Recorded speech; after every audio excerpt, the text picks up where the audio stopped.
안녕하세요. 2024년 6월 5일 수요일입니다. 오늘 함께 묵상하실 말씀은 사도행전 16장 16절부터 40절까지의 말씀이고요.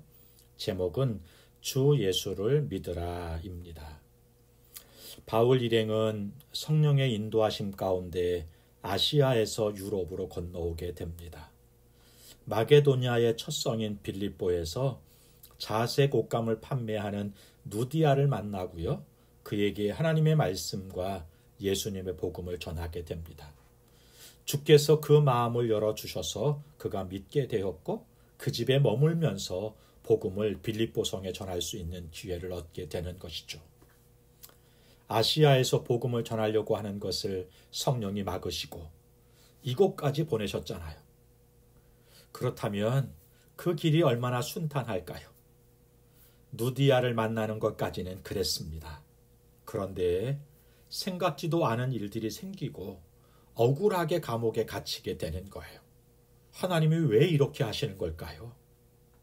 본문을 함께 보겠습니다. 첫 번째 단락이 16절부터 24절까지인데요. 바울과 실라가 감옥에 갇힙니다.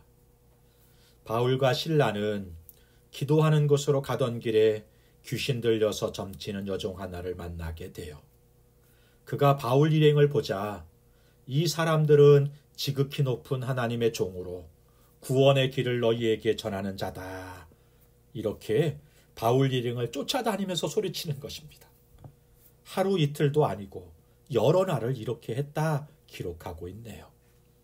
18절에 여인이 이렇게 하니까 바울이 괴로워했다 이렇게 말씀하고 있거든요. 이 괴로워했다는 것은 귀찮았다는 의미도 있지만 여인이 하는 말이 틀린 것이 없거든요. 사람들이요. 그래서 이렇게 생각하는 거예요. 그 귀신도 신이고 하나님도 그 귀신 중에 하나다 이렇게 보게 되는 것이에요. 그러니까 바울이 이렇게 인식하는 것에 대해서 괴로워했다 이렇게 풀이해야 될 것 같습니다. 그래서 바울은 그 여인을 사로잡고 있는 귀신을 향해서 선포하게 됩니다. 내가 예수 그리스도의 이름으로 내게 명한다. 그 여자에게서 나오라. 귀신이 즉시 떠나가고요. 여인은 해방이 돼요. 이 일로 하나님이 귀신 중에 한 분이 아니라 귀신들도 다스리시는 하나님이심이 드러나게 됩니다.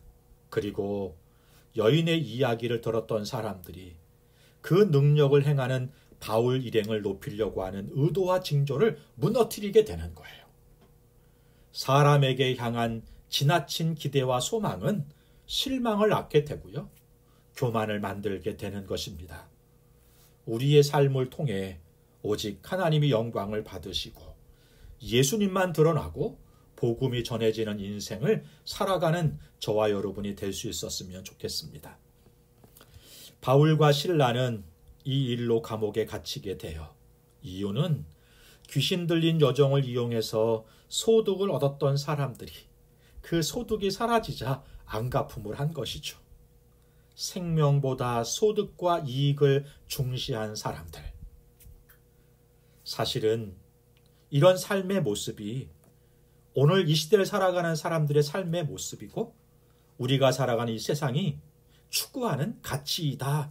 이렇게 말씀드릴 수 있지 않을까요?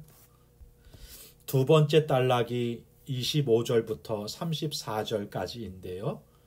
간수의 회심을 기록하네요. 바울 일행은 고발을 당해서 옷이 찢기고 매맞고 옥에 갇히게 됩니다. 그런데요. 바울과 실라는 그 감옥에서도 기도하고 하나님을 찬양합니다. 오늘 본문 시작이 바울이 기도하는 곳으로 가는 것으로 시작을 하잖아요. 그런데 감옥에 갇혀서도 기도하네요. 오늘 본문에서는요. 누가가 의도적으로 기도를 강조하고 있는 것이 보이네요. 여종을 구했다고 감옥에 갇히고 매를 맞아서 누울 수도 없는 몸으로 깊은 감옥에 갇히게 되는 것입니다. 이런 억울하고 통탄할 상황에 찬양을 하다니. 그것도 이 감옥에서 탈출하게 해달라고 부르짖는 것도 아니었던 것 같아요. 왜냐하면 기도하고 찬양할 때 지진이 일어나게 되고요. 발을 묶었던 착고가 풀리고 옥문이 열리는데 도망가지 않거든요.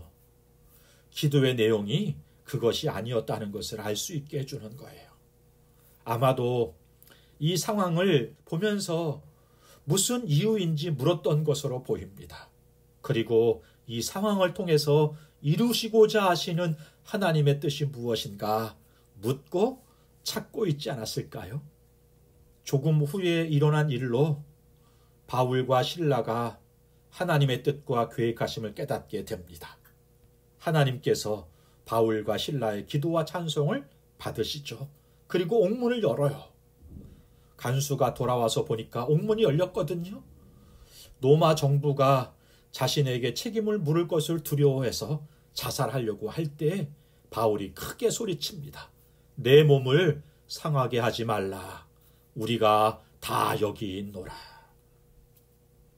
간수는 크게 놀라고 뛰어들어가서 바울과 실라 앞에 엎드립니다. 그리고 이렇게 묻는 거예요. 내가 어떻게 하여야 구원을 받을 수 있겠습니까? 바울이 말하죠. 아주 유명한 말씀이에요. 단순하지만 복음의 핵심이기도 합니다. 16장 31절에 이르시되 주 예수를 믿으라. 그리하면 너와 내 집이 구원을 받으리라. 아멘입니다.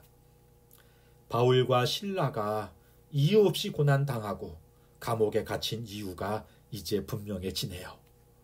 간수와 가족들을 구원하시고 그 지하 감옥에 갇혀있는 죄수들에게 찬양을 듣게 하고 복음을 들을 수 있게 하시기 위해서인 거죠. 우리는 이유 없이 일어난 일이라고 여기지만 하나님의 계획 가운데는 꼭 일어나야 할 일이었다는 거예요. 우리는 우연이라고 생각하고 어쩌다 보니까 이루어졌다고 말하지만 오늘도 하나님의 섬세하시고 세심하게 베푸시는 은혜의 역사를 이루어가고 있다는 사실을 알아야겠습니다. 그러므로 우리 일상의 삶이 믿음과 연결되는 삶을 살 수 있었으면 좋겠습니다. 이해할 수 없는 일이 있을 때 더욱 기도하고 찬송하면서 하나님을 찾고 주님의 일을 이루고 복음을 전할 기회를 붙잡을 수 있었으면 좋겠습니다. 오늘 하루가 그런 날 되기를 주님의 이름으로 축복합니다. 기도하겠습니다. 좋으신 하나님 아버지, 주를 따르는 길이 순탄치 않고 험할지라도 기도하고 찬송하며 걸을 수 있게 하옵소서. 생각지도 않은 일들이 생길 때 우연이 아니라 하나님의 섭리 가운데 있다는 사실을 기억하고 그때도 기도하고 찬양하면서 주의 뜻을 이루는 삶을 살아가게 하여 주옵소서. 예수님의 이름으로 기도하옵나이다. 아멘. 감사합니다.